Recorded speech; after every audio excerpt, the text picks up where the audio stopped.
A beautiful night in Denver. Colorado returns home after getting 5 of a possible 6 points on their recent 3-game Eastern Conference road trip, hosting the St. Louis Blues tonight. As we welcome you inside our cozy, warm holiday studio alongside Mike Milbury and Keith Jones, I'm Catherine Tappan. 11 games in total on the NHL schedule tonight. Let's show you what's happening in Boston at the TD Garden, where the Bruins welcome the Nashville Predators. Already a 1-0 lead for Boston. When Nashville changes that, Colin Wilson on the backhand, his 8th of the season, ties the game. James Neal pushes back the Bruins defense, and Colin Wilson scores a nice goal on the backhand there. Boston on the power play looking to regain their lead. Torrey Krug finds David Krejci for the one-timer, his 4th of the season, 2-1 Boston. That's great news for Boston fans. This is not so good as the puck gets turned over here by Greg Campbell, and Tuukka Rask just misses this one. And we find ourselves tied at 2 on this weak goal by, what's his name? Järnkrok. Okay, his 4th very of good. The season. Boston Bruins and Nashville Predators tied at 2 in the second period of play. Brad Marchand had the first goal of the game, his 9th of the season. The Bruins 2-2-2 in their last 6 games, looking to right the ship elsewhere. It's the New York Islanders hosting the Montreal Canadiens. The Islanders have been red hot. They're coming off a 3-1 win against Tampa on Saturday, and it's Kyle Okposo on a 2-on-1 from John Tavares. What a shot. 8th goal of the season. Not too many scores for Tavares, but that's a great dish. The Islanders are a legitimate contender to win the Eastern Conference. They're tied for the most wins in the NHL, looking to add to that total. It's a 1-0 lead in the second period of play at Nassau Coliseum. Not too far away at Madison Square Garden, the Rangers and the Capitals. First period, Rick Nash off the deflection off his leg gets his 21st of the season. Makes the right play, goes to the net. Zuccarello fires it. It goes off the back of Rick Nash's leg. He's on fire for the New York Rangers.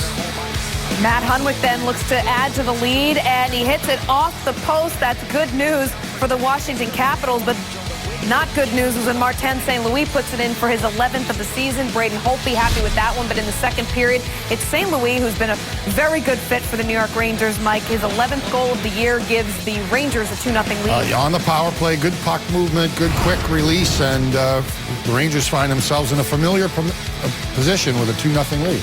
The Capitals coming off a 2-1 win against Ottawa last night. Alex Ovechkin, 15 goals. That leads the team, but they are down 2 right now to the Rangers. The Flyers and the Wild. First period of a scoreless game. R.J. Umberger to Sean Couturier, who puts it in for his 9th of the season. The Flyers get on the board. Couturier the steal, and a little bit of puck luck there off the skate of Ryan Suter, and the Flyers have the lead. And the Flyers would add to the lead. It's their captain, Claude Giroux, with his 11th of the year. Simple shot to the net, follow up by Giroux, and he makes the Wild pay, and the Flyers are off by a couple of goals. Minnesota answers. It's Marco Scandella from Jared Spurgeon for his 8th of the year, 2-1. Minnesota looking to climb back in this one. Yeah, and good traffic in front of that. Ray Emery can't see it, and the Wild are within 1. Second and final meeting of the season between these two teams. Minnesota won 3-2 in Philadelphia back on November 20th. We have the St. Louis Blues and the Colorado Avalanche moments away from face-off in Colorado. What do you expect to see out of these teams tonight, Mike? I expect the St. Louis Blues to come out with a little bit of fire. They got a day off earlier this week. They lost 2 heartbreaking games on their first 2 games of the road trip, so I expect to see a better effort. Love to see some of the young stars of the Avalanche get loose in this game and have something to look forward to after the Christmas holiday. There's a ton of talent there. They've been slow to get started this year, but I'd love to see McKinnon start to pump the back of the net. That would be a big plus for the Avalanche. All right, the 3 of us will see you during the first intermission, but for now it's time to go back to Pepsi Center. Chris Cuthbert and Peter McNabb with the call. Thank you, Catherine. The Blues try to salvage 1 win on this 3-game road trip, and the Avs try to improve on a 6-7-3 home record. Let's take a look at the numbers for our starting goaltenders, presented by Honda. Well, Chris, the most compelling and interesting story for both of these clubs is the goaltending situation. For the St. Louis Blues, Elliott, their #1 guy at the start of the year, he's been out. Marty Brodeur is signed, and Jake Allen has played outstanding hockey.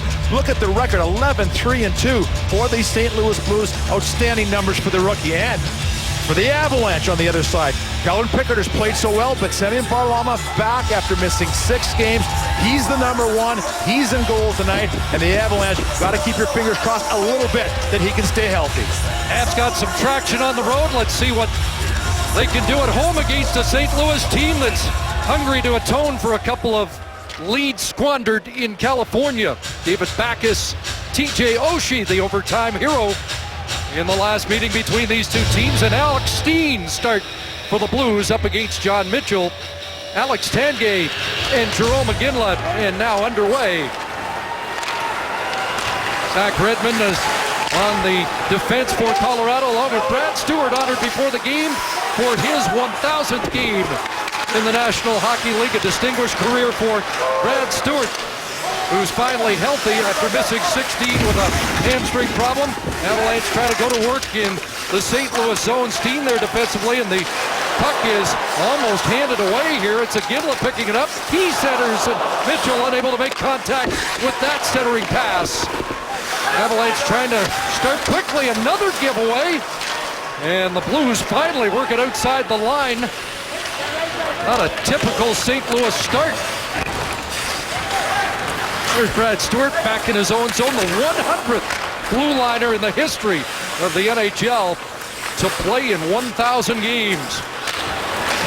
The captain, Gabriel Landeskog, works it to the left side. Ryan O'Reilly is there, stood up by Alex Pietrangelo. And now to the far side it goes. Danny Briere on that wing. Allen pushes it to Pietrangelo. He looks rink wide, and St. Louis will move it ahead off St. Louis native Chris Butler's stick.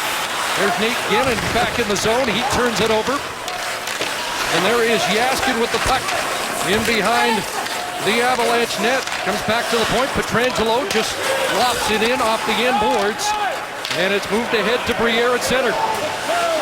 Briere over the line, 305 career goals. Easy pickings for Allen. Let's go inside the glass. Presented by Capital One with Peter McNabb. And Tarasenko, the young emerging superstar for the St. Louis Blues, has scored some of the prettiest goals this year. But I think for St. Louis, everyone has always said that what was the one thing that maybe they were missing as they went into the playoffs? That real go-to guy at those key moments. And Tarasenko has become that guy. Some of the goals he scored this year are just jaw-drop beautiful. He's a big guy, and I think Chris, he's the kind of guy that can handle the playoff pressure. When you're under the microscope and you're that number one guy, you have to be big and strong. Well, Tarasenko has a pair of goals against Colorado. He has 2 hat tricks on the year. Last Blue to do that. Guy by the name of Hull. Here's Duchesne breaking in. And Ian Cole knocked it off his stick on the attack. And there was an example of that good speed from the Avalanche. Back in, it's set on Varlamov, who gets his first touch of the game. Blues are changing. Puck sent ahead off Cody McLeod. Crashing in there is Everberg. He's knocked down behind the net. Jay Bouwmeester there defensively. He'll push it ahead, but not out. Everberg holds the zone, and now Lapierre gets St. Louis turned in the right direction. Fourth line center backhands it in. Ryan Reeves will crash in on the forecheck. Steen is also out on this line as McLeod is knocked down. Avalanche on the move, and it's Marc-Andre Cliche with a shot that Allen will hold on to. Well, at the other end, it was an interesting decision considering how well Calvin Pickard has been playing, but it is Varlamov tonight. Well, Patrick Waugh has stated all along that he was not going to lose his job because of an injury. I mean, Patrick Waugh and Marty Brodeur at the other end, 2 of the classic number 1 goaltenders. When they're healthy, they're in. And for Semyon Varlamov, I think it's a little combination of the situation where you want to get him in. You want to see what he can do. He's missed. This is the 3rd time he's been injured this year. So frustrating. After last year, that went so well for Semyon Varlamov. This year, he's looking to recapture that play. Mitchell won that face-off. Avalanche have control. Iginla fires the shot. It hit a leg and went wide. Another shot hits traffic and ricochets out to center where Brad Stewart will collect it. This is the 16th for Brad Stewart. Won a Stanley Cup with Detroit. Mitchell's shot off a leg and goes wide of the net. And now David Backes moves it ahead. Turned over at center. Right back in comes Tanguay. Leading Avalanche scorer. Can't get a shot through. And Pietrangelo will wheel. Hounded there by Iginla. An errant pass out of the reach of Backes. And an icing call against St. Louis. Interesting conversation as usual with Ken Hitchcock this morning. Chris, and one of the things he was saying that I found fascinating, that he said we got 4 lines, each one has a different personality. We want to play the same style of hockey as far as respecting the lines and making sure we get the puck in and out. Chance in front, McKinnon had a couple of whacks at it, and it ends up on the netting. Boy, this is a quick start for Colorado. We're seeing their speed at work. And you know, Chris, it was a couple of games ago in Buffalo where Patrick Roy decided to go away from a top 6 and more of a middle 9 and sort of moving groups of 2. His reasoning for that, he wanted McKinnon and Duchesne together because of the speed. They wanted to force decisions from the other coaching staff. And now for the Avalanche, home now for 7 of the next 9 games, this is where he gets to put who he wants out against the other team's lines.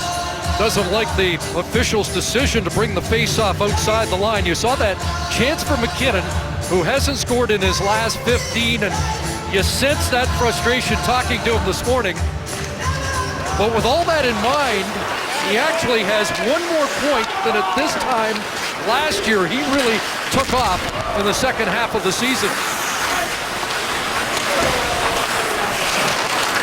Puck in the zone, Shattenkirk is able to turn it over, and here's a chance. Berglund sends it wide of the goal. Berglund with the goal in San Jose in the last game for the Blues. The game they led until the final minute. The Shattenkirk shot doesn't get through. They'll feed it back to Shattenkirk, and across it goes. Flipped wide of the net. Battling there for it is Jaskin, a line that Ken Hitchcock's been happy with the plate with the former Avalanche at center, Paul Stastny. There's Berglund leaning on Duchesne, who gets the pass away, and then Duchesne whips the shot wide. At the point, Stewart across. It'll be played down low for Duchesne. Working it out in front. Swivel shoots. Allen the stop. And the rebound picked off by the Blues, trying to clear it. And Stastny rolls it down the ice to get a change. Shots are 4-1 early in favor of the Avalanche. Good pass, back in they come.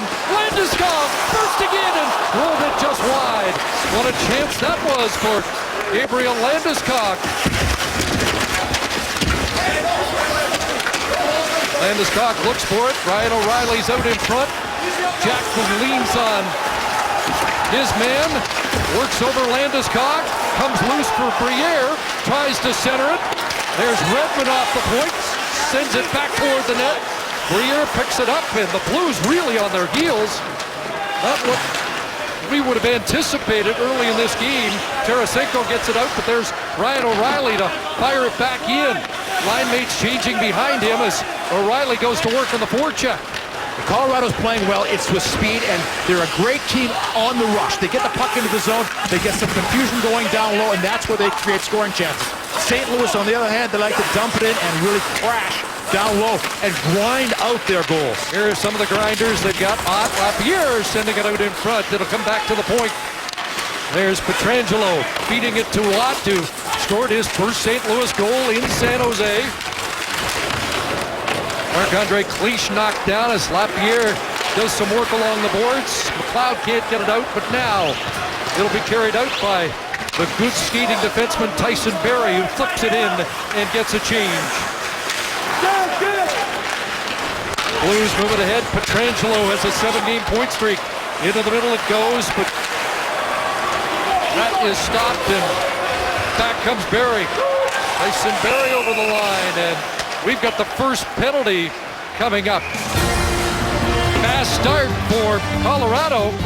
Here's Matt Duchesne trying to bump his mini slump. Stopped by Allen. Very quick start to this game for the Colorado Avalanche. When you're watching this play by Erik Johnson, this is where he has really exploded this year. He burst right through. There's no hesitation. He always used to have a little hitch before he takes off. Now he's got a lot of confidence, and he has blown through that neutral zone. He just drew that penalty. This power play is brought to you by Kia Motors. Avalanche 25th ranked on the power play, but they've done well against the Blues. 3 for 10. St. Louis 22nd on the kill. And they've given up 6 power play goals against in The road trip, here's a chance in front of Ginla. Stopped by Allen. Big stop early as Jarome Iginla had a good look. 567 career goals. Erik Johnson's at the wheel. Both goals in the last meeting. He'll weave in and fire off target. And there's Shattenkirk with the puck. Tied up by John Mitchell. Avalanche get it back. Iginla feeds. Johnson shoots.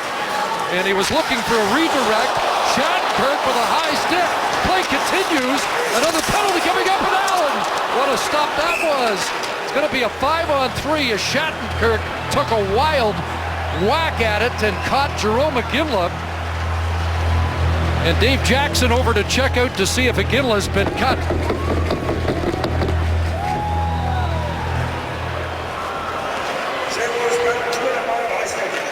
And a quick look at a replay of Shattenkirk getting the stick up right there. He's banging at a puck that's in the air.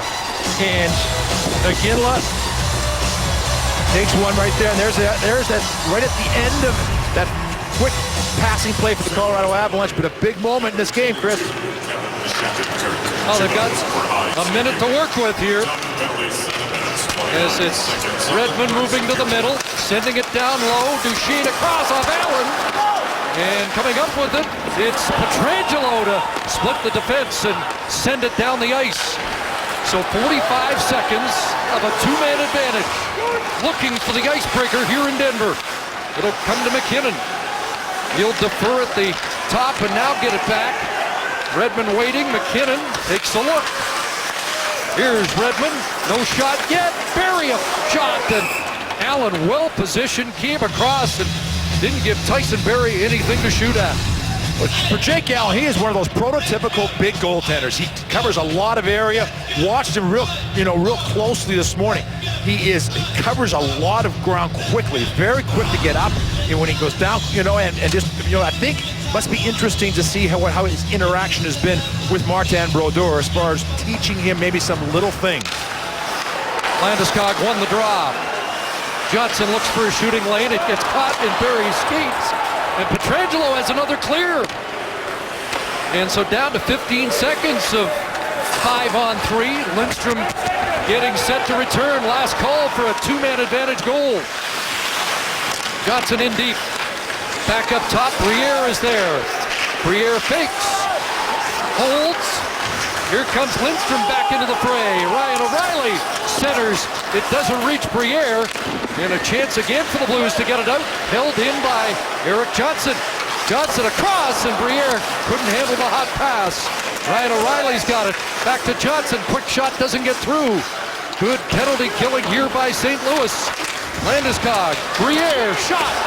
And Landeskog looks for it in front of the net. It comes, and Lindstrom will backhand it out. Weathering the storm, Peter. Absolutely. It's one of those situations. You don't score in a 5-on-3, the momentum swings to the other team. Now Lapierre with a steal at center, right back in, and Avalanche running out of time on the power play. Back onto the ice comes Shattenkirk. No damage done. And let's see how that alters the momentum. Pietrangelo fires it wide. Iginla after it. Laterra was in the zone, and here is Laterra up with it, celebrating a birthday today. Tyson Barrie checked by Laterra again. Lapierre's got it deep, centering pass.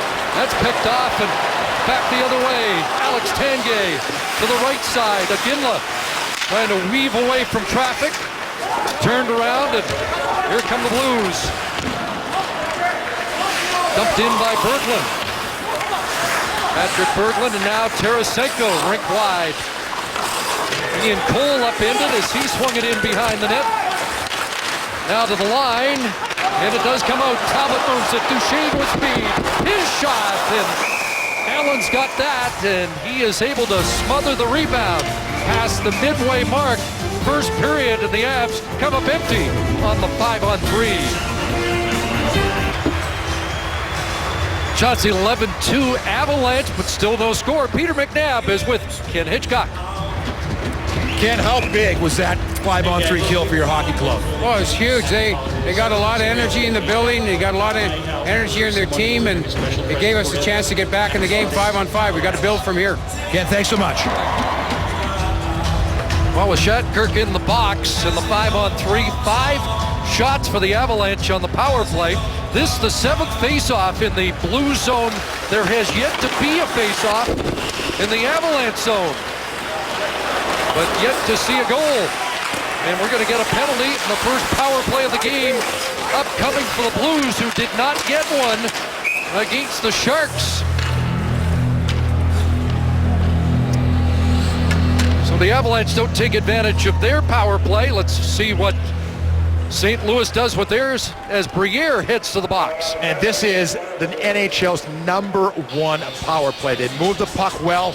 They get a lot of guys down low. They hit big bodies in front of the goaltender. Shattenkirk, as we talked about earlier in the show, is so good on the power play for the St. Louis Blues. They pass the puck well. Tara won that draw away from Ryan O'Reilly. Tarasenko's along the wall. That pass off the stick of O'Reilly, sent wide of the net. Varlamov has had a quiet start here in the opening 11 minutes. Steen at the point fakes the shot. Tarasenko, top of the circle, tries that seam pass and off a skate and out. That allows Landeskog to go to the bench, and O'Reilly checks out as well. Talbot and Cleach. Next penalty killer's up. Steen's pass and a blind one is picked off and redirected by Talbot. Penalty kill's been good for Colorado. They are 7th in the NHL in that department. It's one of the things for the Avalanche. There hasn't been a lot of stuff that's gone really, really well this year, but the penalty killing has not hurt them more than a couple times all season. Over Shattenkirk with 18 power play points. He sent it in. Backus beats the point. There's Pietrangelo, and now TJ Oshie. Back to Pietrangelo, one-timer, and that was blocked en route. Stays in the zone for Paul Stastny. Former Avalanche player. Here's a few boos here, and now Lindstrom. Stastny comes out in front. A shot is blocked. At the point, Oshie is there. Up high on him. Talbot, Lindstrom, shot, glove, rebound, and it is covered. Backus got a whack at it at the lip of the crease. That's that big body you were talking about. David Backus, one of the best power forwards in the National Hockey League. He's 6'3", 220 pounds. Every year he has over 200 hits. I mean, he is one of those everybody talks about in the Western Conference. You got to have those big center icemen to battle Kopitar. You got to battle Getzlaff. You got to battle Backus, and he is a big part of this hockey club. 6 of his 8 goals on the power play. Faced off won by the Avalanche. Johnson sends it 200 feet. Allen out to play it for Shattenkirk as the Blues get organized in their own zone. 15 seconds left in the first power play of the game. And it was a red-hot power play. 7 of their last 14. It took a little starch out of it, not getting one in San Jose. The kind of thing that, if you watched that game, Ken Hitchcock and his club were so pleased with how they played for so much of that game. They really felt they threw away a point. Last-minute goal by the Sharks, and then an overtime blast by Brent Burns to watch San Jose steal that game at home and cap a perfect homestand. Under 7 minutes left as we return to 5-on-5 play. John Mitchell stood up. Mitchell just back a 3rd game now off a hip flexor injury earlier this year. He was out with a concussion, so he's had trouble getting up to speed. Playing with a couple of former Calgary Flames on his wings.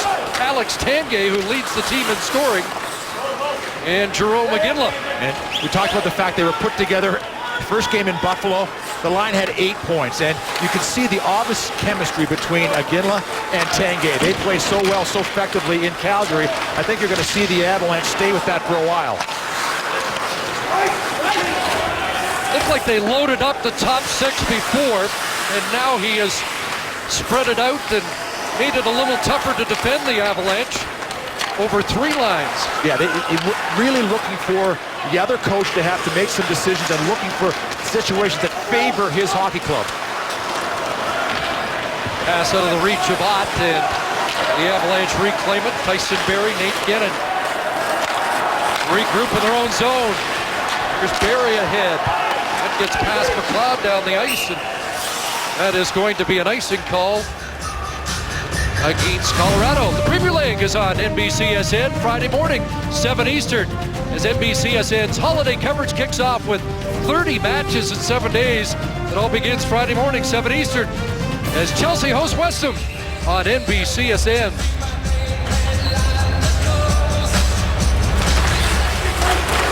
Face-off won by the Avs in their own zone, and here's Tyson Barrie. Now Oshie countering for the Blues. He'll flip it in and give chase. Overtime hero 10 days ago. Out with David Backes, and now Lindstrom has joined that line as he was in San Jose. Didn't start the night. Steen was up there early. It'll be flipped in by Max Talbot. After it is McKinnon. Puck comes loose to the point. Erik Johnson a look and a shot. Scores! Johnson again!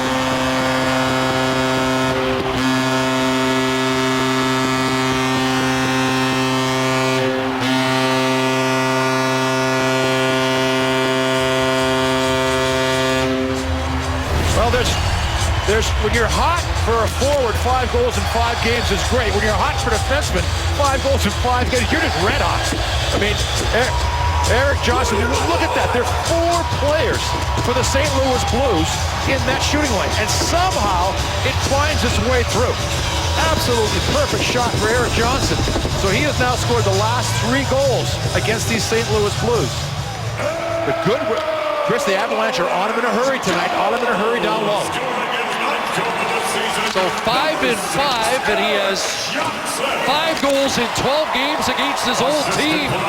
And the icebreaker goes to Colorado. And maybe that gets the momentum back they might have lost.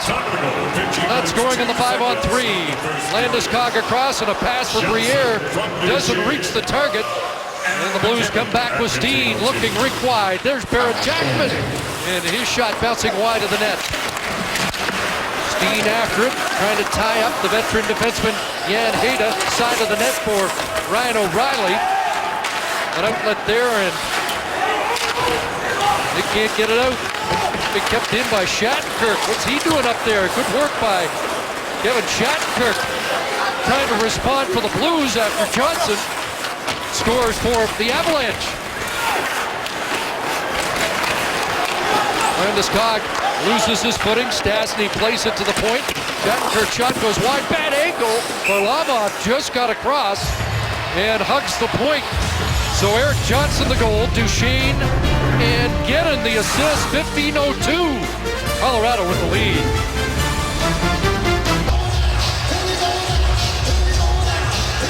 Road to the NHL Winter Classic starts on Epic, a 4-part all-access series with the Blackhawks and Capitals Tuesdays in Eastern 9 Central. Watch free, watch live on epics.com and NHL.com. Puck cleared from the front of the Avalanche net. Jay Bouwmeester back to get it. Bouwmeester had his Ironman streak end, and he's been -5 since coming back, and maybe not quite comfortable yet, coming off his first ever NHL injury. You wonder if that's part of it, Chris. Some guys, get injured and they get used to coming back from injuries. First time you've done it this deep into your career, this is brand new territory. Dmitry Gaskin's on the ice. There's a pass that is intercepted. Tanguay overskates the puck, and Paul Stastny comes back. 8 years with the Avalanche. He was also a star at the University of Denver, and this is his second game back. Missed the first visit because of a shoulder injury. Hejda in his own zone. In tow was TJ Oshie to hound him, and up with the puck comes Steen. He is checked, and it'll be sent to center. Pietrangelo there to bounce it back in just wide of Varlamov. Shots are 12-7.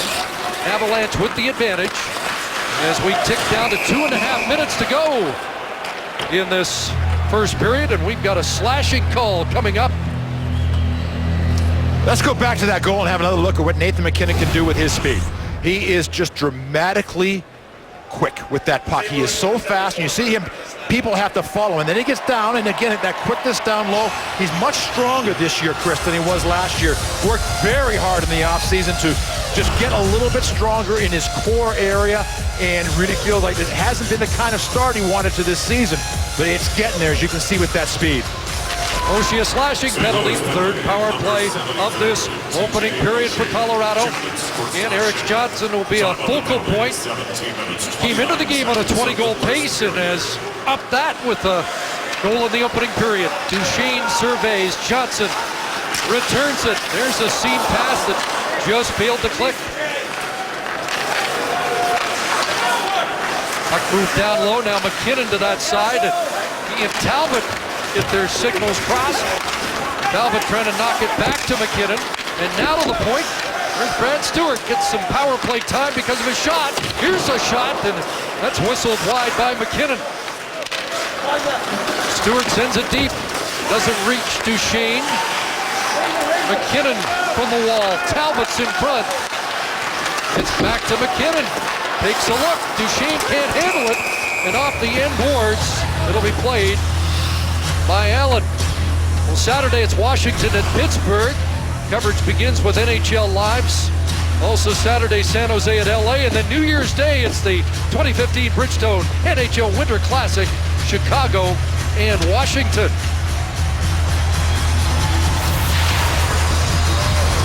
.64 seconds left in the Oshie Minor, and a minute 35 to play here in the first period as the Avalanche try to add to their lead. A face-off won by Briere.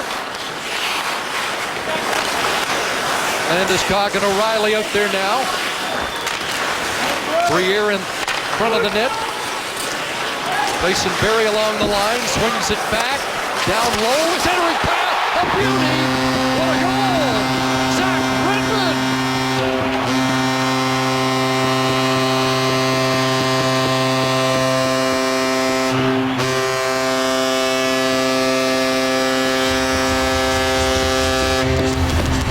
The Avalanche have now scored 4 goals in the last couple of games against the St. Louis Blues, all by defensemen. 3 from Johnson, now Redmond. And if the Avalanche have had a feel-good story to the first part of the year, it's Zach Redmond. Signed as a free agent, had only played 18 games over a couple of seasons with the Winnipeg Jets, 26-year-old. I mean, he's got the right size, the right temperament, and he has stepped in, and that's his 4th goal, 10th point in only his 23rd game for the Colorado Avalanche. So one of those situations the Avalanche really feel that they have found themselves a top 6 defenseman. 4th of the year, he didn't get all of it, but he didn't have to.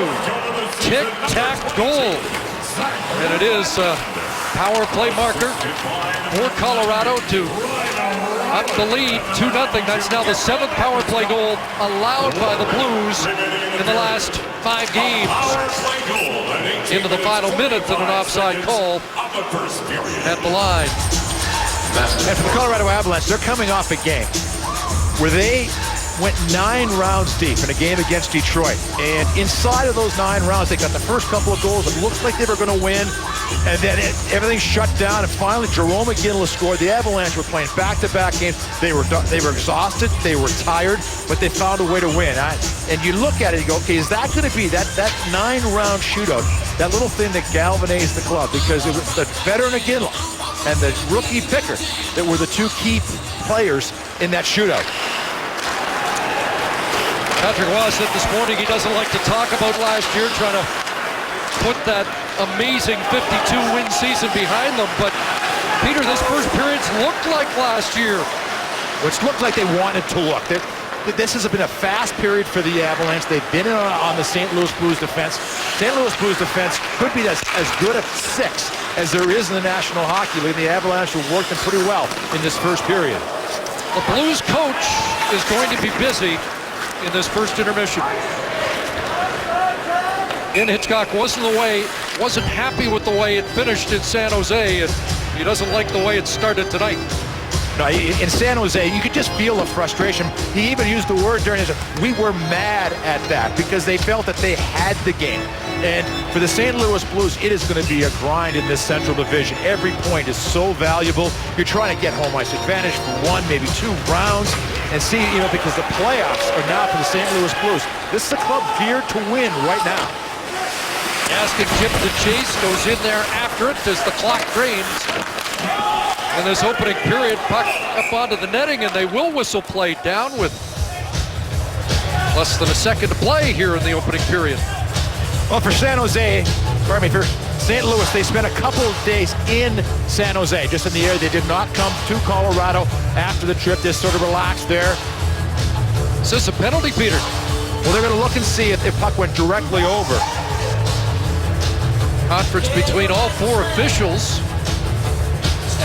And I'm a big fan of this. Instead of just one referee making the decision, they are going to, they get together, they confer, and they come up with a consensus or whatever, what's the best possible, solution. Because sometimes if you leave it to one guy, you can make the mistake that the other guys can help you with. So no penalty, but a very sharp angle to put that up on the netting from that point without it being tipped, but that'll do it. Then it was a big opening period for the home side. 14-7 the shots on goal, and Peter, as you mentioned, defense continues to do the scoring. Erik Johnson with his 9th, Zach Redmond has his 4th. Stay tuned for the Lexus Intermission Report with Catherine Tappan, Mike Milbury, and Keith Jones. Avs starting strong tonight, and the Bruins look to cool the Predators. What an impressive first period. Jake Allen was under pressure.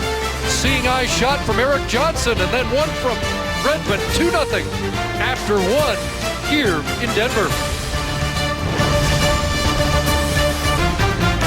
The NHL on NBCSN is brought to you by Lexus and their pursuit of perfection. And by the Discover It card. It's a game changer. 2-0 heading to the second period in Denver. Avalanche with the lead. Time now for our Head and Shoulders storyline. Well, the story in the first period is Colorado Avalanche speed and a defenseman getting involved in the play.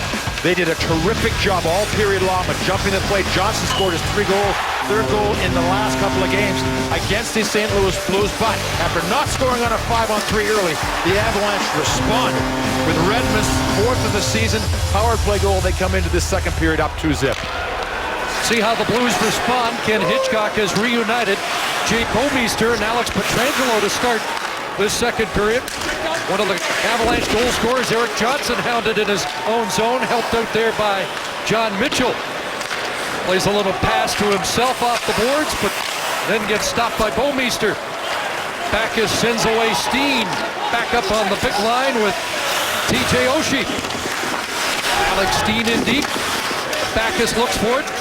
Played his 600th game in San Jose. Back the other way, a lead feed for Tanguay. And Mitchell over the line. He'll flip it to the front of the net, and Pietrangelo got there. It'll be kept in by Redmond, the other Avalanche goal scorer. The shot attempts in the first period, 22-12 in favor of Colorado. When they met 10 days ago, the shot attempts were 77-50 in favor of St. Louis. And we have the scoring chances in the opening 20 minutes at 7-1. And of course, the Avalanche did have a 5-on-3 power play. Up the boards, that pass cut off and fired back in by Brad Stewart. Briere ties up his man along the boards, Jackman. Here's Landeskog looking for his first goal of December. O'Reilly plays it into the corner. Jackman with a hit there. And Stastny looks for it, but coming up with it, Landeskog, it rolls back out, and they'll regroup at center. It's going to be interesting to see how this period changes from the first period. The Avalanche did what they do best. That was get on the puck in a hurry, create pressure with their speed, and St. Louis sat back a little bit in that first period. They want to put that puck in this Avalanche zone and pound them down low. Well, the speed limit was about 70 miles an hour in the first period. The Blues like it when the speed limit's around 30 miles an hour, slowing up their opponents. Here's a chance in front. Nice power move there by Laterra as he tried to test Varlamov. Jori Laterra at center. It's interesting to hear Ken Hitchcock talk about the personality of this line, playing a European style. Of course, Laterra, Tarasenko of that style of hockey. A shot there played in by Butler, and turning back the other way, it's flicked out by Duchesne. He had 3 shots in the period. McKinnon with speed, shot, rebound, and it rolled just wide of the goal. Another dangerous dash for Nathan McKinnon. Laterra ahead. Here's Tarasenko, and the play is offside on the right wing. Well, for the Colorado Avalanche, what they're doing well right now is their chip and drive, that created that quick scoring opportunity. And then for four, it was interesting, as you said, Chris, Laterra coming out of the corner. And Ken Hitchcock said today, it was like old-time 70s and 80s hockey, where 2 guys working together, working those plays. Alec, Gretzky, and Curry, those types of players from that era. Laterra celebrating his 27th birthday today. Iginla through. Johnson a shot. And Allen gloves that and holds on. It is going to be interesting to see how that all plays out for the St. Louis Blues and the goaltending. Brian Elliott was practiced this morning, and he practiced hard. And he is getting soon ready to come back for these St. Louis Blues. What does that do for Marty Brodeur? Marty Brodeur's last game was a 6-4 loss to the LA Kings, but he has given them some better leadership, with the rookie goaltender Allen. But, not very often do you see a team carry 3 goaltenders all the way through the season. It just seems to be an uncomfortable situation for the goalies. Face-off win by Iginla. Tangay for Iginla, the shot off the stick of Allen. Brad Stewart holds the zone. John Mitchell behind the net. Hands it off to Iginla. Vetter puts it in front. Tangay the redirect, and Allen sharp there. Jake Allen with another stop. Well, I had a nice conversation with Paul Stastny. Of course, as you mentioned, Chris, 2 years with Denver University, won an NCAA championship at DU in 2005, and then 8 very solid, productive years with the Colorado Avalanche. Probably the biggest name in the free agent market this summer, signed a big 4-year contract, $7 million a year. And, he's just one of those consistently sound players. And just one more piece to the St. Louis puzzle. Looking for his first point against his old team. Dmitry Yaskin at center, turned it over. Duchesne puts it in. 2-on-1. Talbot fires, and Allen stops that. Another odd man rush for the Avalanche after a turnover at center. And we've seen probably a few too many turnovers for the St. Louis Blues, because this is a club that always is in amongst those clubs that allow you the fewest shots on goal. And the Avalanche, they had a great opportunity right there. And Chris, that's one of those plays that I like. Talbot didn't try to overpass. He had a good shot. He had as good a shot from there as McKinnon would have had on the other side. He walked in, and Allen just makes a big save. Cody McLeod on the ice. Big road trip for him. Played his 500th game in Buffalo, and a goal on the trip as well. And that is McLeod, number 55. 98 fights in his career. That's a tough way to earn a living. Marc-Andre Cliche will fire it in. The fourth liners are out, so sparks may fly on this ship. Although Lindstrom is in there instead of Ott. Stick just got sent flying out of the hands of Tyson Barrie all the way back into the St. Louis zone. Chris Butler advances. Former University of Denver product. There's Ryan Reeves in on the forecheck. Puck came loose, and Ott nearly came up with it. Back the other way. Briere sends it rink wide. Into the attack, O'Reilly with Landeskog, a tip to the side of the net. Captain's got it behind the goal. Back to Johnson, tracked by Ott. Erik Johnson working in. And now a one-timer, Hayda heels that into the corner. Played out by Tarasenko, rink wide out of the reach of Ott. Interested to hear about Ken Hitchcock deploys Steve Ott, and he says, might not see him a whole lot in the first 40 minutes, but we really use him in a lot of situations in the third period of games, defensive zone face-offs, a checking role. Even plays up with the Backus line in critical situations in the third period. He's out here right now with Tarasenko and his line, and this was a line that Ken Hitchcock threw out, so obviously he's looking to get a little spark in his hockey club. Redmond across, puck head manned, and back in they invade. Tanguay tried to center it off the net, then check Pietrangelo. John Mitchell up with a puck on the far side. Pietrangelo watching him at the point. A Stewart drive, missed the target. McGinley wires it, scores!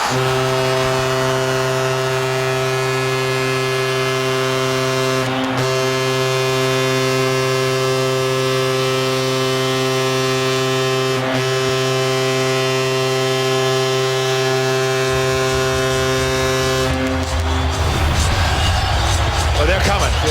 All game long, they've had the same kind of tenacity around the puck. Right there, I think it's going to bounce in off Tanguay. Gets a little bit of a lucky break. But you get lucky breaks by driving to the net. It's going to bounce off the chest of Tanguay. And this line has they started the game well. Ever since they were put together just about 3 games ago, they've created scoring opportunities. Maybe going to have a little look at this. Just to make sure it was not directed in with a glove. We can just go back to Tanguay for a second. He's got that fishbowl on right there, but he's now had, it'll be 12 points in 12 games. Chris, if you can imagine, he took a slap shot by Ovechkin off the face, and it broke a small bone in the right side of his face, and you know, he couldn't eat for a while. He's just hated life because he can't really chew, but he has played great hockey again. And you talk about a pinball wizard right there. Ginla throws it, hits Tanguay, then actually hits Allen and bounces into the net. So for the Avalanche to go along with playing well, now they catch a break. After video reviews determine the call on the ice stands, it's a good goal. First time they've scored 3 against the Blues this year. Game 970 of a terrific career for Alex Tanguay. And he gets the goal. And it's point number 796, closing in on 800 points. Averaged just under a point a game in his career against St. Louis. 44 point, 45 games against the Blues. A consistent scorer in his 15-year career. Duchesne wants in on the action, cuts in, and Allen denies him.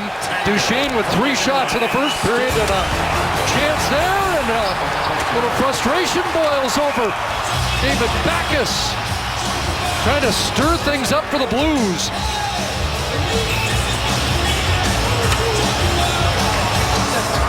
You knew something was going to happen to the St. Louis Blues. This is one of the top clubs in the National Hockey League. And just looking down to my right as things were sort of unfolding this period, no one would look very happy. And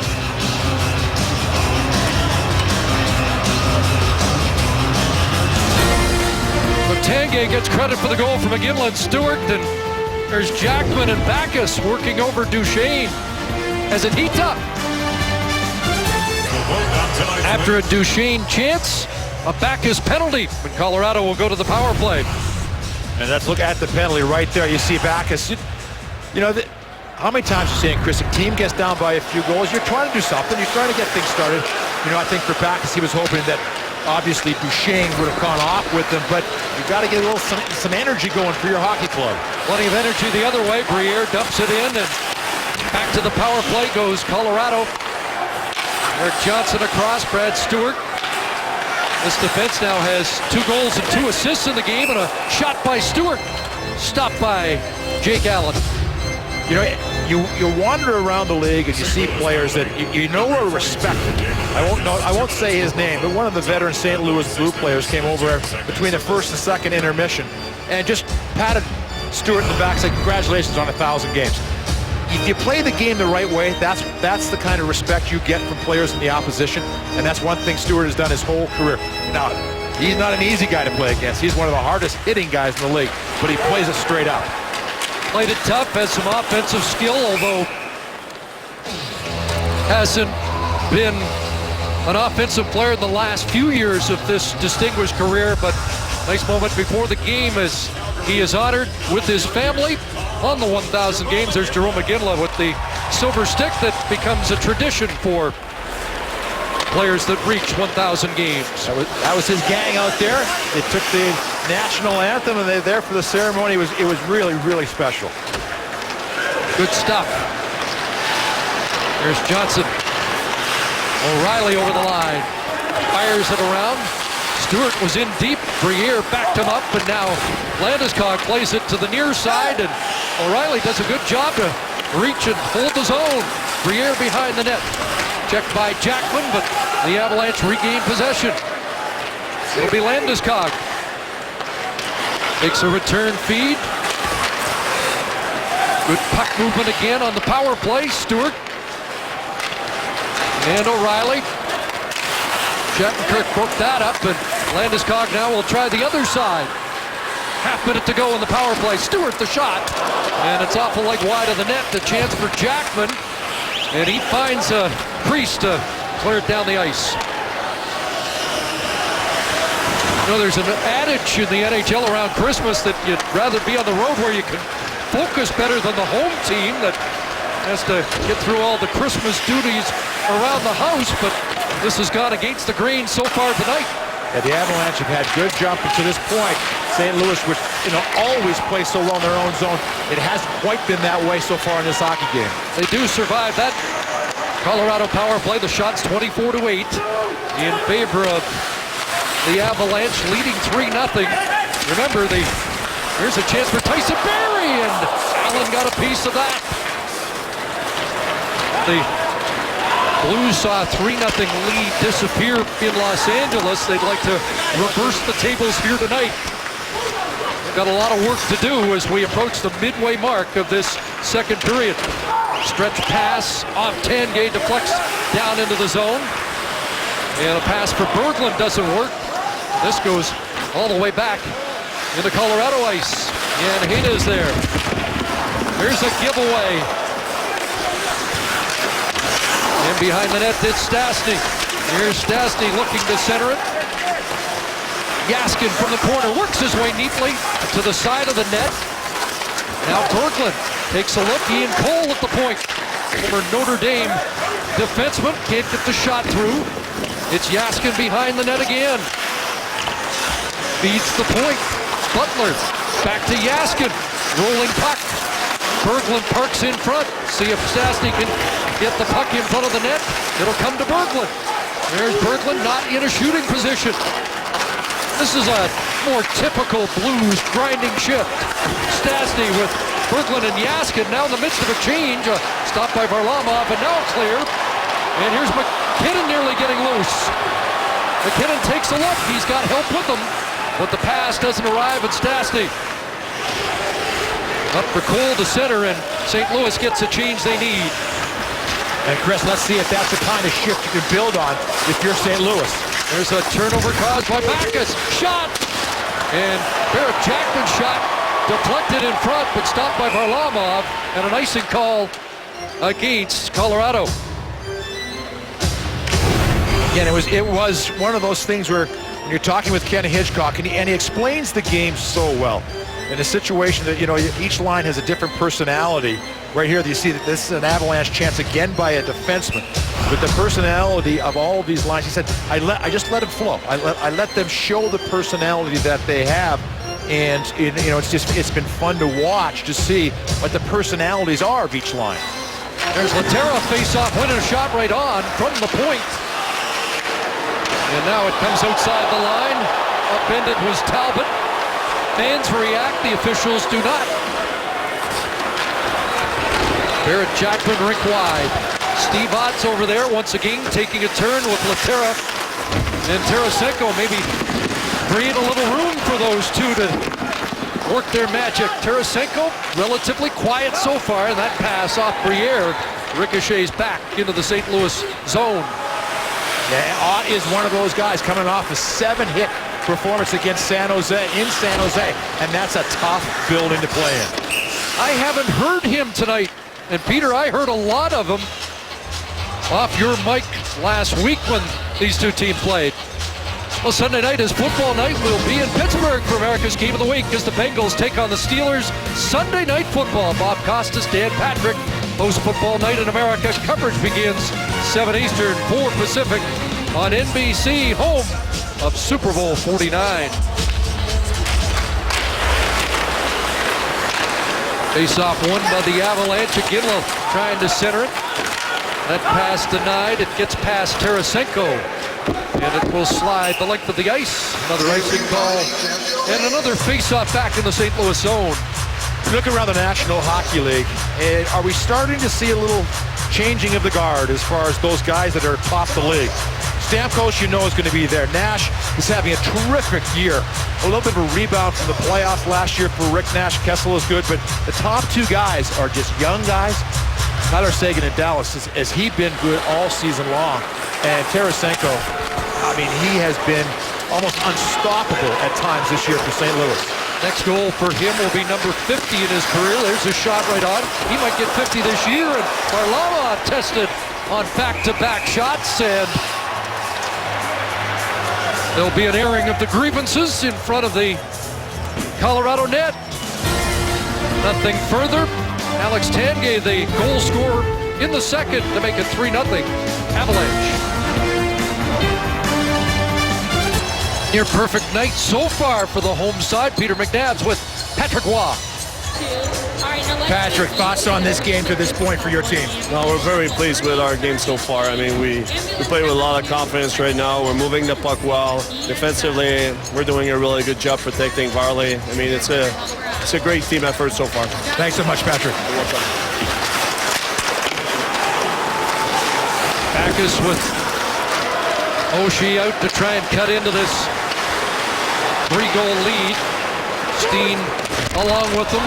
Puck slides back into the blue zone. Bouwmeester takes a hit as John Mitchell's on the forecheck. Pietrangelo ahead and neatly to the attack from the Blues. Backus across. Steen in front. And he just missed the redirect.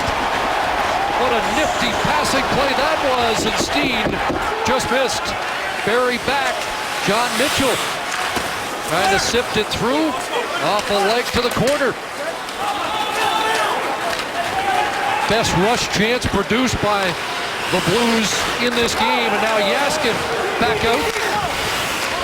Yeah, that's exactly what Patrick Waugh doesn't want to see. It's exactly what Ken Hitch does want to see. A couple odd man breaks for his hockey team. And now comes that line with Jaskin.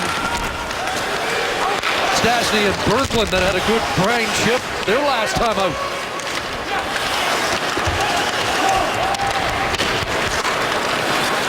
Butler across. Ian Cole off the board, sliding it in. Is that going to be icing? It is.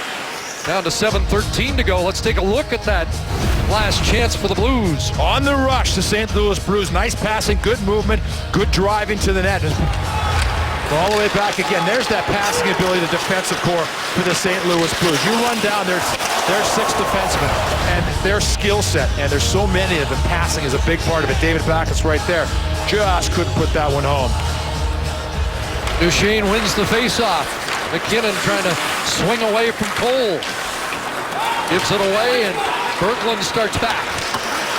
Through center and with speed. Here's the shot. Right on. As Chris Butler stepped up and tests Varlamov. Well, what's good for one club, obviously, is going to be good for the others. The St. Louis Blues defenseman now. You know, in the league nowadays, it is so difficult to create offense. And if your defensemen are going to stand back after they make the pass, you're not going to get any support. You're not going to get any sort of secondary wave of pressure. And defensemen have to be involved. The Avalanche, both their goals, or 2 of their 3 goals tonight, pardon me, have come from defensemen. Face-off one and a Tarasenko shot. Hits the leg en route. Eric Johnson plays it off the boards. An outlet from McKinnon. Duchesne's pass off a skate, still in the zone. Laterra scrapes the boards. Deeper for Tarasenko. Knocked down by Jan Hejda. Crashing in was Laterra, but Duchesne with an outlet. And Eric Johnson back into the blue zone. Across for Hejda. Shot, rebound. loose in front. Allen scrambling. And Tarasenko away with the puck. Avalanche come close, but now Tarasenko back the other way. And we've got mayhem at center ice. That's why play has stopped, and 4 guys all tangled up together, and no surprise who's in the middle of it. Hot there for St. Louis. Talbot, Jackman in the fray, and he had a dust up with Jerome McGinley the last time these two teams met. There's the guy you wouldn't expect in the middle of it. Well, it has been interesting watching these clubs really get to know each other. Remember, as we look at Tarasenko's opportunity right off the faceoff, and he has just a bullet. And the Avalanche coming the other way. He had a good shot driving on net. And then you get the little bite, the pushing and shoving, pardon me, Chris. And, you know, these divisional rivalries, I really enjoy what the league has done, starting last year, where you have to play basically your first 2 rounds of the playoffs within your divisions, because that is, if you don't have a playoff round against a club, you never really get a real full rivalry going. And I think they're going to create some great rivalries over the course of the next few years. Third meeting between these two teams in 16 days, or 3 and 16. This is the second meeting. Again, Hitchcock calls these mini playoffs, and you get that playoff intensity. Familiarity breeds contempt. Seen a little bit of it tonight. We probably saw more of it 10 days ago.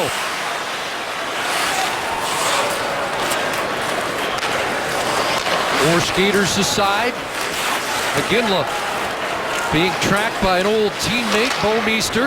Redmond shot blocked by Backus. Up off the boards. Pietrangelo cut off there, and a chance for O'Reilly off the crossbar. What a hot shot by Ryan O'Reilly. Hard to believe this was a team that had 11 goals in the last 6 games. More chances here through 2 periods than there was in Detroit the other night. Wouldn't you say, Peter? Oh, absolutely. They were a tired hockey club. Detroit was desperate to get things going. They've been struggling a little bit. There's a giveaway. Pietrangelo ahead. And back to get it is John Mitchell. 5 minutes left, second period. 40 seconds remaining in the 4 skaters aside situation. Tyson Barrie at the wheel. And an offside on that pass to John Mitchell. Remains 3-0 for the home side. Final game before Christmas here in Denver. This New Year's Day, the tradition continues from Washington, D.C. Patrick Kane and the Blackhawks face off with Alex Ovechkin and the Capitals as they take it outside for the 2015 Bridgestone NHL Winter Classic, only on NBC. Peter saw Alex Ovechkin and the Caps last night, and there's a real buy-in with Barry Trotz there right now for Washington. Absolutely. You know, the Avalanche watched Barry Trotz's Nashville Predators for so long, and they play a really hard style to play against. It is just, I mean, it's hard-working defensive hockey. Here's a centering pass, and Tarasenko just missed his best look of the night. And that pass back to Tarasenko, intercepted by Talbot, striding through center. Down that left flank, Duchesne drives the lane. Johnson moves up, but the pass is broken up. Shattenkirk trying to clear it there. He's tied up. Talbot got it back. Now McKinnon out of the box, along with Ott, and Steve Ott claims it. And what happened there? Talbot ran into Laterra. Play continues. Talbot's down, and he's going to require attention. I think he got blindsided away from the puck. Yeah. No penalty. I don't believe, and now the referee's conferring with the linesman to see if they saw what happened. Well, I believe it was Laterra coming across. You know, it's one of those things, Chris, can you use it or not use it? Because they have an absolutely perfect picture of it on the Pepsi Vision. And it's one of those things, I mean, the fans see it. Certainly the referee, if they look up, can see it. But is it something that you can use if you're a referee to help you make a decision? And I just don't think it is. Well, if you're a Blues fan, it's inadvertent. If you're an Avalanche fan, you're upset there's no call, and that Talbot is down the tunnel and into the dressing room to get attention. That's all the Avalanche need is more injuries. Oh, it has been, especially maybe not to the top 6 forwards if you want to put those guys in a separate category, but through the fabric of the hockey club, they've just had a lot of guys miss a lot of games. Over 100-man games more than last year lost so far. Talbot has returned to the bench. Tough to see Jamie McGinn likely out for the year with back surgery. Guy that could be an important component of this Colorado team. Here's Nate Ginnon. Traffic. Allen pad save. Don't think he saw it. Now the puck up onto the netting. And is that going to be a penalty? I believe so. There's Talbot. Yep, Max Talbot back for the Colorado Avalanche. Bouwmeester goes in, and you know, there's that ability inside a successful hockey club to put games away when they're presented to you. And here you have the crowd's into it. You're playing well, and now you have a chance to take a 4-goal lead into the third period.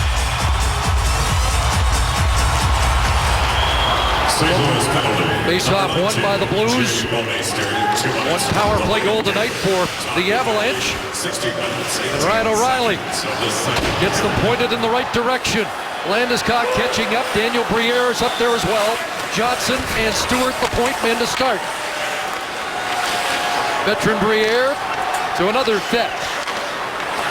Landeskog now. Down low. Shot. Scores! Ryan O'Reilly.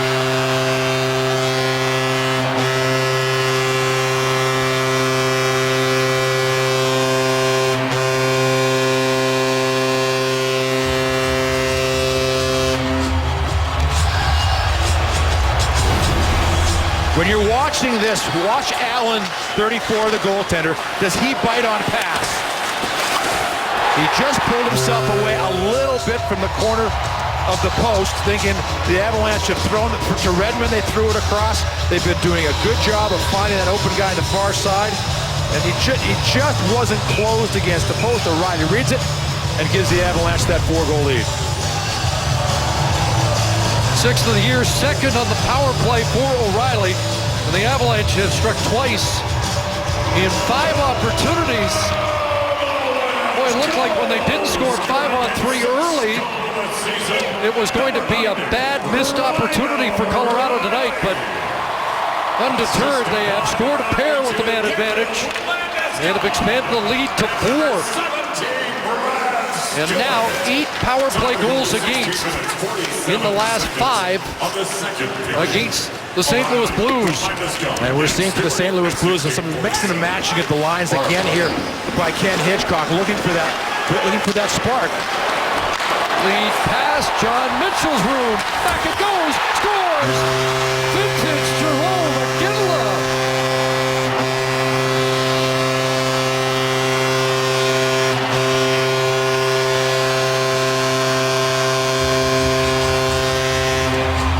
The goals come 40 seconds apart. And it's one of those situations for the St. Louis Blues. You see the defenseman pinches down low. You're trying to create a little something, but the Avalanche right now, they are moving so quickly to the neutral zone. And Iginla winds up, and how many times have goaltenders around the National Hockey League see that post from Jarome Iginla, stick in the air and just a bomb. 8th of the year for Iginla. 568th in his career. Here's McKinnon dashing in. And his chance stopped, and Allen held it long enough, and as he got up, Max Talbot there to try and jam it in. And that gathers the crowd, but it's all Colorado now with that last burst. First the O'Reilly goal, 40 seconds later, Iginla from Mitchell and Tanguay. Well, they've been looking for this kind of game, the Colorado Avalanche. There's a club that, surprisingly, as you're watching this game, was having a horrible time scoring goals. They couldn't find any sort of chemistry offensively, and now all of a sudden they are, putting the puck in. That they scored 5 the other night in Buffalo. Struggled a little bit against Detroit, but now 5 more against just an outstanding St. Louis team. There's a high stick. And another penalty coming up as Cleach got caught. Hooked with a high stick, and Max Lapierre will sit for 2 or less and give this Avalanche power play another chance to load up. And not much has gone right for the St. Louis Blues in this game. The Avalanche out shooting them, 2-1 at this point, and that's not a St. Louis Blue game. They're a very good hockey club. Just this is to this point, it hasn't been their game. Duchesne, McKinnon, Brad Stewart moved down to try and come up with the puck. It is cleared off the stick of Backus, and Steen will head to the bench. First change after getting the puck down the ice. Erik Johnson leads them back. He'll drop it off for McKinnon with a move into the zone, but Oshie there to knock it off his stick, and Berglund bounces it back into Avalanche ice.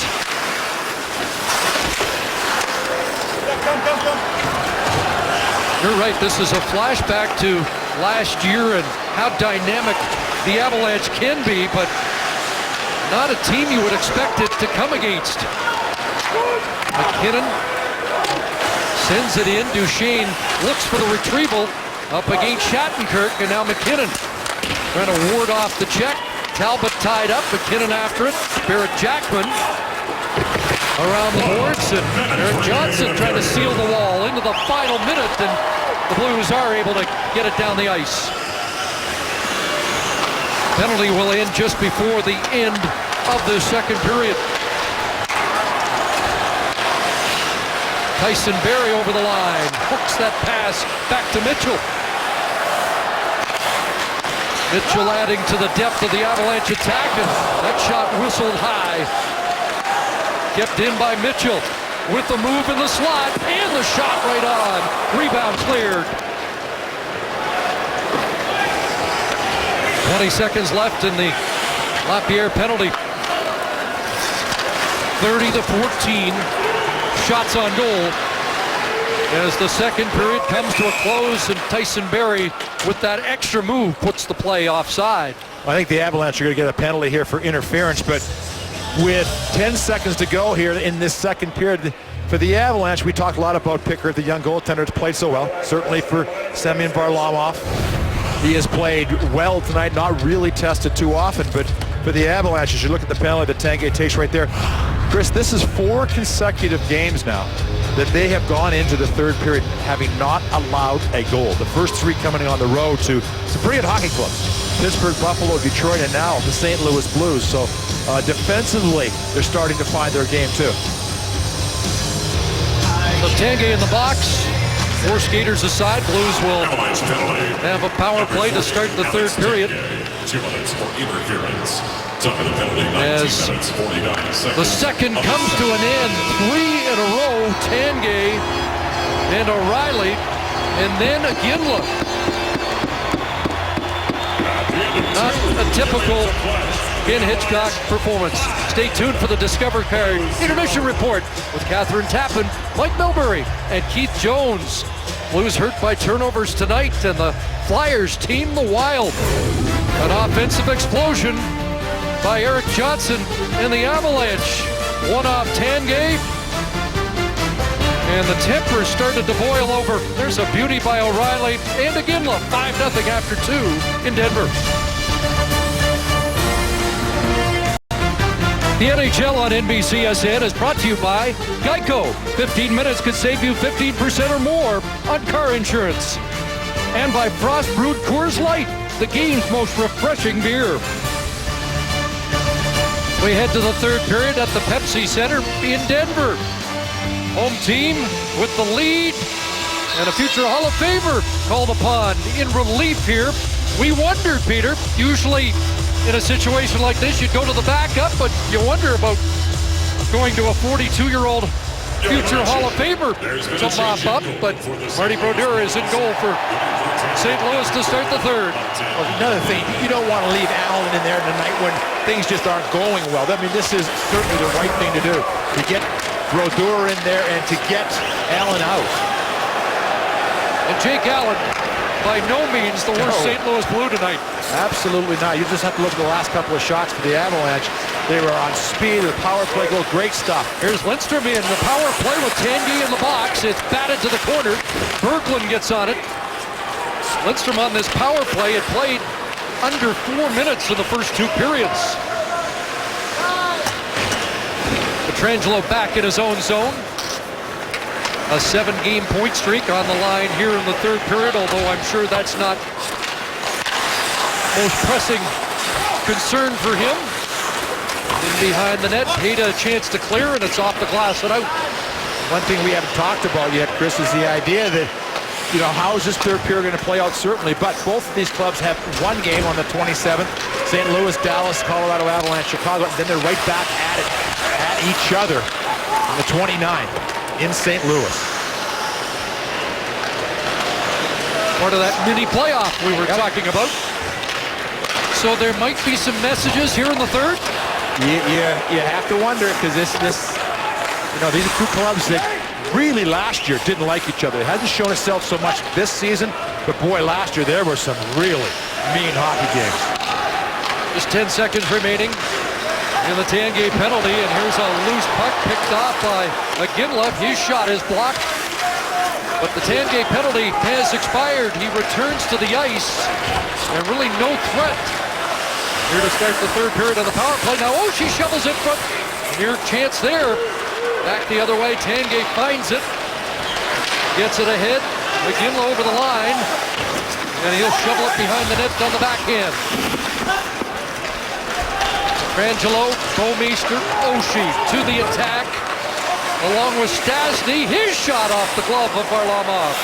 We had the chances 15-6 in favor of Colorado through 40 minutes. The shot attempts 46-23, and that's not a shot line that you see very often for Colorado. No, it hasn't been. It needs to be, and for the St. Louis Blues, it's a situation here in this 3rd period. You want some energy. You want everybody moving, skating, getting ready for that next game. If you can get back into this game somehow, great, but you got to start creating that energy. Well, the line that could do that was out. Ott now goes to the bench. I just had a feeling when we didn't hear Steve Ott on your microphone early that the intensity might not be the same from the Blues tonight, because he usually talks more than, well, the announcers combined. Well, it was so interesting last game. There was, there's some stuff going on last game between these 2 clubs, and there's McLeod and Ott, 2 of the very best of the, the bench jockeys, and I'm telling you, it was great stuff. It's not stuff that you can print, or you can let people hear, but it was absolutely priceless. Eric Jackman fired. That was blocked in front of the net, and the Avalanche get it out. This the 5th time the Colorado Avalanche have scored 5 goals in a game this year. 4th time at home, and it's the 2nd time this season, and in 3 games that the Blues have surrendered at least 5. Of course, 6 were scored in that first game of the trip in Los Angeles, 3 on the power play. Here's a quick pass and a shot. Look at Varlamov out beyond the blue to stop Kevin Shattenkirk. One of his best stops of the night. That's what you're looking for Semyon Varlamov. He's a very aggressive goaltender. He loves to, when he sees it, things are taken care of around him, he loves to challenge high and really move out. Ott's back out. Johnson off the glass, out to center. A pass for Tarasenko, cut off by Duchesne. He gets bumped, but gets it rink wide. Briere trying to center it. Loose in front, and a shot is blocked. Blocked there by Pietrangelo. Moved ahead and see if Tarasenko has anything in the tank. No, at the end of the shift, he'll play it down into the Avalanche zone and head to the bench. Approaching 5 minutes of the 3rd.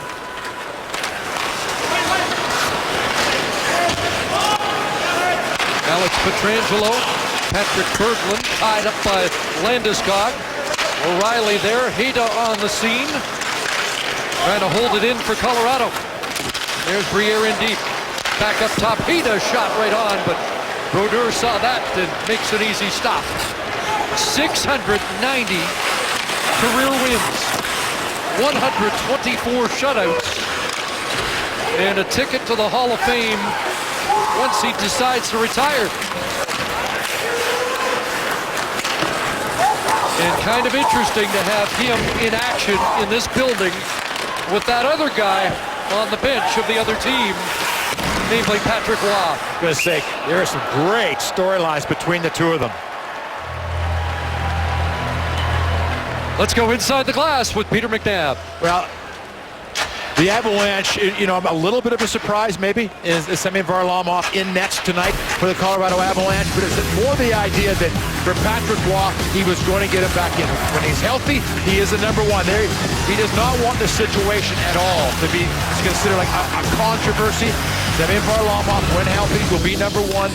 Pickard knows that. He's come in and been terrific for the Avalanche, but Semyon Varlamov is, you know, he's the guy. Previous 6 games handled by Pickard. Become a little of a folk hero around here with how good he's been. But Varlamov, although not tested tonight, is reminding us why he's so highly regarded. That shot got through off Varlamov and out of play. We're down to 6:11 to go. 5-0 Avs. Here's one of the better hockey debates you can have. Best all time? It really, Sawchuk, awesome. Hasek, beyond belief. But I think for most people, they will agree that it comes down to your opinion of, is it Patrick Roy? Is it Martin Brodeur? Is it, which one of these two goaltenders was the greatest of all time? He spent pretty much, almost right down the middle. Patrick Roy split his career between between Montreal and the Colorado Avalanche. And, you know, I guess if it came down to one last thing, they only played against each other one time in a playoff series. That was Stanley Cup Finals in 2001, and the Avalanche ended up winning. So does that tilt it towards them? You know, I don't know. The numbers are just extraordinary for Brodeur. And the numbers help you. And you can go at it a different way and judge them at their zenith, at their very best. Who was better? And I don't know if there's a right answer. Well, you know, 40 wins is a pretty good year, right? Chris, I mean, it's a good win here for, I think there's been like 45, 47, 40-win seasons by goaltenders. I believe you'd have to have 17 in a row to catch Brodeur. McKinnon, Talbot can't get the shot through on another turnover by the Blues. And they've made a bushel full of those tonight. Very uncharacteristic. Well, you can almost tell from the opening shift, and you wondered if Colorado didn't score on a 5-on-3 that the Blues would find their way and take charge, but it hasn't happened tonight. Now they just got to regain their form and get set for the post-Christmas schedule. Berglund whips a shot. The one-timer sailed high. Here's Cole sliding it through. Tipped off the stick of Varlamov. It'll be held in by Berglund. Long range. Snared by Varlamov. He'll hold on. Watch the NHL on NBC Live on your laptop, tablet, or smartphone with NBC Sports Live Extra. Download the app or go to NBC Sports/Live Extra and watch the biggest events anywhere, anytime. They're just talking to the players for the Colorado Avalanche. One of the things they were talking about, a win tonight would make them, get them back, you know, to 500 before Christmas. Gets them at 500 at home. And this is a stretch starting tonight, 7 of 9 games at home for the Avalanche. So they were kind of gearing themselves. They're using that as a little bit more motivation. Trying to get to 34 points in 34 games. Tyson Barrie's lost his stick. That's the second time that's happened in the game. O'Reilly upended. Avalanche with it. Then outlet onto the left flank for Landeskog. Briere on the right wing. Landeskog trying to come up with it behind the net. Jake Bouwmeester on the scene. Stastny ahead. Blues are out. Played deep by Berglund. Pietrangelo to lead the forecheck. He comes up with it, and then it's taken away. In the corner, good battle there, and Lindstrom going to get it back. Here's Lindstrom. Shattenkirk fires, knocked down in front, cleared to the point, and out.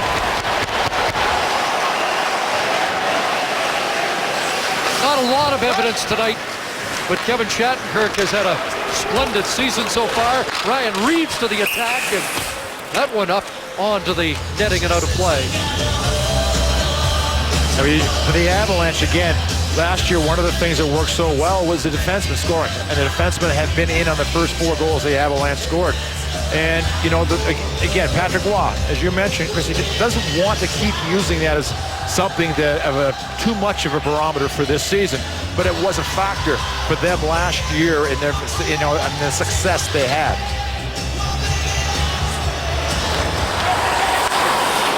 Big uprising tonight. David Backes looks to center. Knocked down. Avalanche head north. Put down the ice by Redmond. In pursuit is Tanguay. Nice play by Butler and quickly back the other way. Come the Blues over the line. Alex Steen unable to hook up with Oshie. Backes centers. Mitchell to the point, kept in.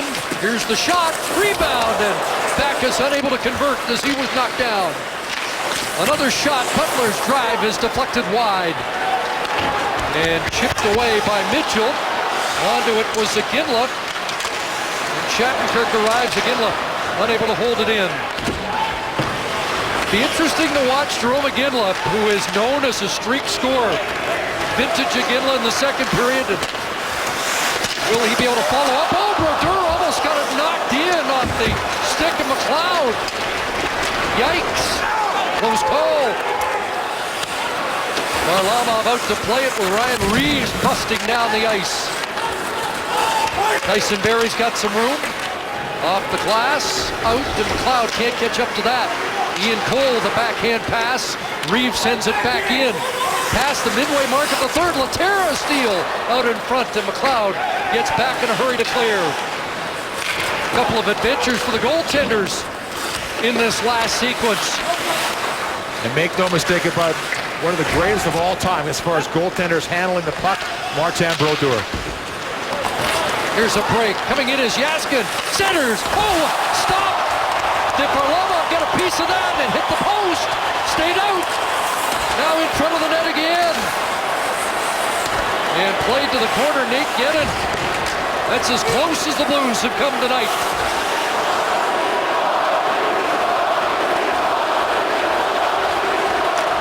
Chance of Varley go up is, you know, he can be so exciting with the explosive saves that he makes. Sending a little reminder that there's still a number 1 gun in town. Back the other way, Pietrangelo. And there's a tripping penalty. Ginnon upending Backes. We'll see the Blues on the power play. Semyon Varlamov with the stop. And a little help from his best friend to thwart an old teammate.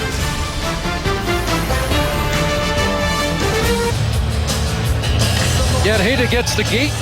Tripping call on David Backes. That looked like it was Johnson. Yeah, hard to tell there. It is the third power play of the night. Broken stick, and Cleach has to go to the bench for a new cue. Steen whistles it wide. There's Tarasenko. 20 goals on the year. He's knocked down, worked over there by Brad Stewart. Talbot in the fray to try and dig it out of there.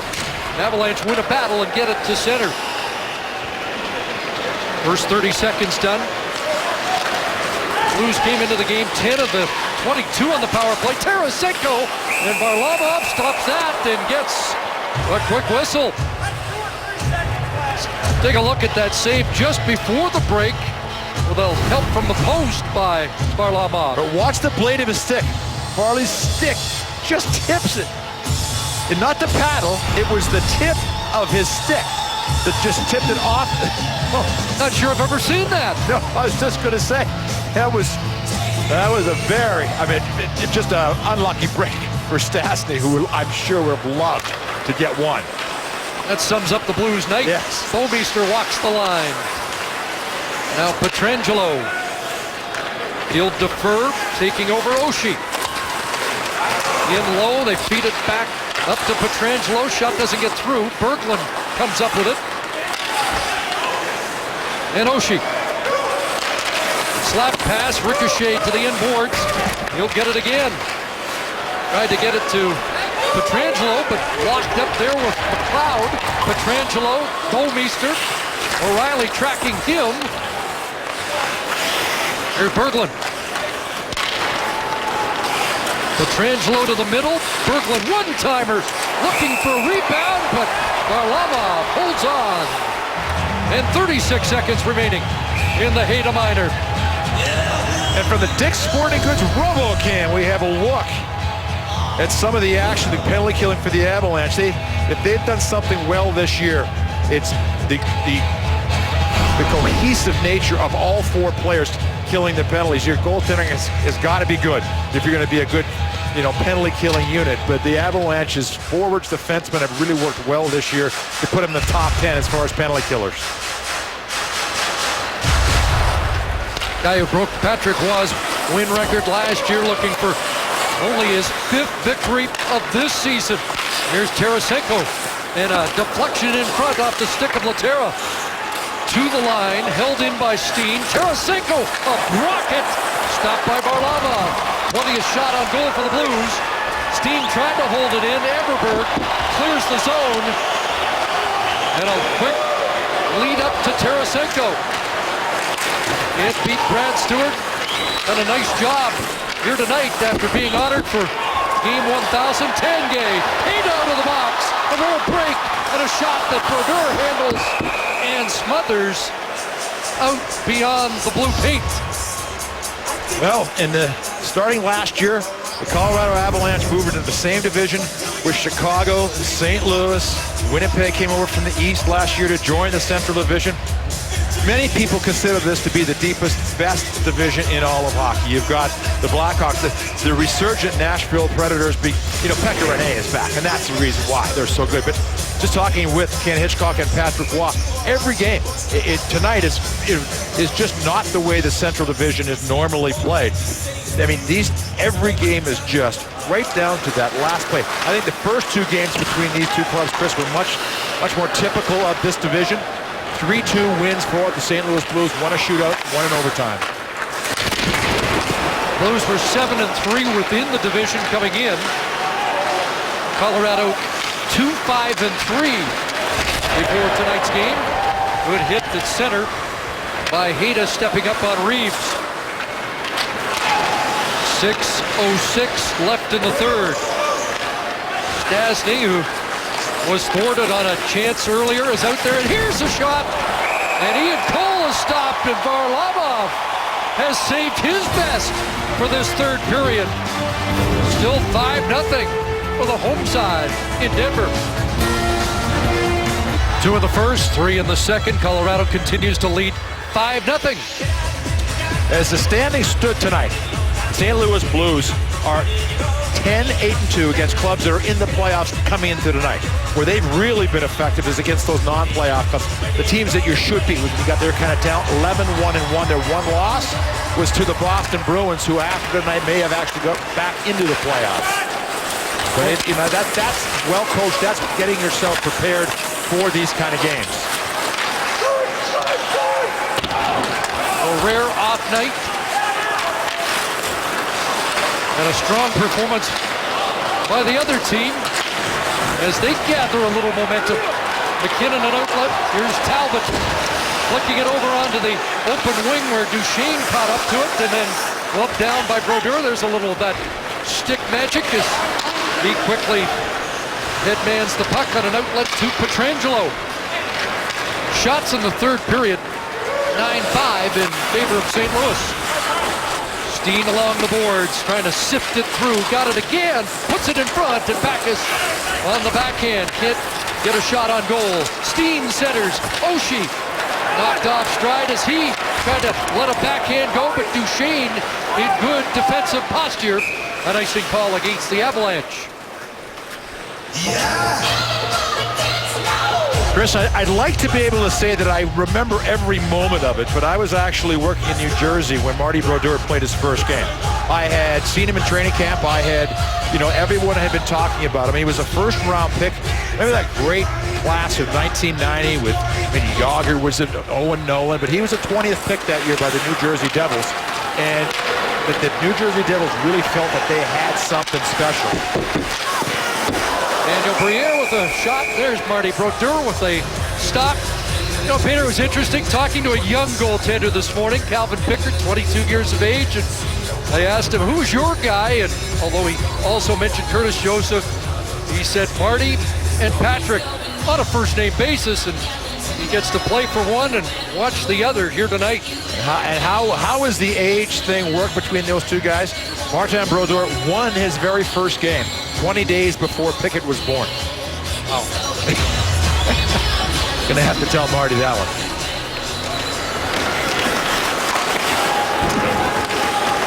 $10 away from 700. Don't know if it matters if he gets there for his resume, but it seems to matter to him to get that round number. And don't you think it would be untouchable? Probably is now, isn't it? Exactly, it is now. But you know, there is these goaltenders. They're a quirky group, and you know, that would just be a. Imagine coming into the league nowadays and thinking, you know what, I got to get 700 wins to be the all-time leader. Nate Gannon looks for a shooting lane now, plays it into the slot. Brodeur, great stop. Oh, there's a little flashback from Martin Brodeur. So many people over time have talked about Dominik Hasek and the very unusual style. You couldn't even copy Dominik Hasek's style. But I think the underrated part of Martin Brodeur's, sort of style, like it is equally difficult to stop. He is unorthodox. Patrick Roy at the end of his career was classic. He was a classic butterfly goaltender. Marty's all over the place. He'll give you one look, and the next time he comes down the ice, he'll give you another, and you never see the same sort of look from Brodeur and twice in a row. You know, we wondered about seeing him in the third period. Maybe this is just valuable time for a guy catching up to the rest of the league after being out for the first couple of months. A little confidence build after allowing 6 against Los Angeles. This gets past Butler, and he has to go back to get it. And then maybe the same could be said for Semyon Varlamov, right? And the idea that, you know, the game is pretty much in control right now, but you're getting some shots, some work at the NHL speed. And you hear that even from goaltenders that miss a week or two, that they have to catch back up to the speed of the game. Well, Robin Leonard mentioned that after being on the IR for a week and felt a little uncomfortable the first period of a game back after that. So you can imagine a guy like Brodeur or Varlamov who hasn't seen much action. Well, here's our NHL upcoming games on Saturday. Washington, Pittsburgh, Ovechkin, and Crosby. And it'll also be the Sharks and the Kings. And then New Year's Day, it's the 2015 Bridgestone NHL Winter Classic. Hawks and Caps at 1 o'clock on NBC. With all their injuries, has Pittsburgh not had a great season to this point? I mean, it has just been remarkable, the number of guys that have been hurt, and they just keep rolling up wins, and playing great hockey. Hurt and the mumps. They're one of those teams that really got hit hard by that, including a guy by the name of Crosby. 2.5 to go here, third period, and only one thing left in question. Up ahead, too far for Ian Cole. Hayda checks him, knocks it back out. Duchesne reaches for it. Jackman back in his own zone. Pass up ahead, reaches the birthday guy Laterra, bounced off the puck. Nathan MacKinnon hasn't had a lot to show for his night on the score sheet, but he's been good. Here's Duchesne, shot stopped by Brodeur. Nathan MacKinnon's family here for the holidays. They'll go up to Vail for Christmas.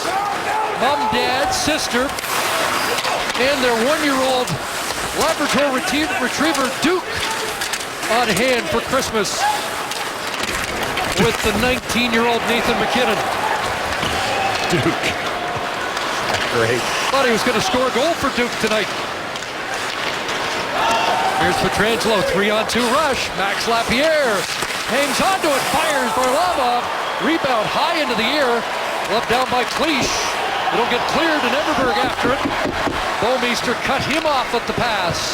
Stretch pass, Oshie reached for it. Too far for him. Brad Stewart with 70 seconds left.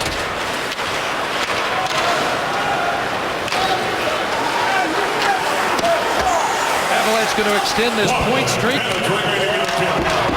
to 6 games. And it will be 3 on the road without a win for St. Louis. Stewart blocked that pass intended for Backes in the final minute. And these two teams will meet again not too long after Christmas back in St. Louis. An early Christmas present for Colorado fans tonight. Gonna watch their team get back to 500. And Brodeur, great stop there. How'd that stay out on a rocket from Landeskog? Oshie was right beside him. Did he get a little part of this also to help Marty with this one? Puck is right there. Yeah, pokes it underneath him. Just to make sure. Just to make sure, but you're absolutely right.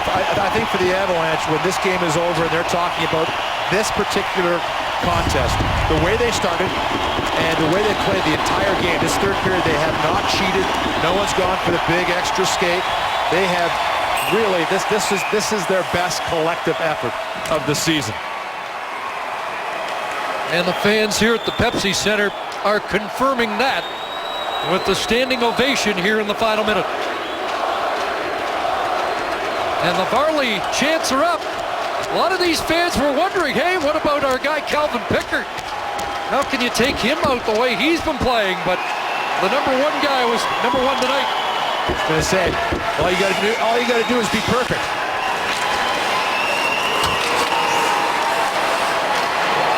Inla flips it out, final 10 seconds.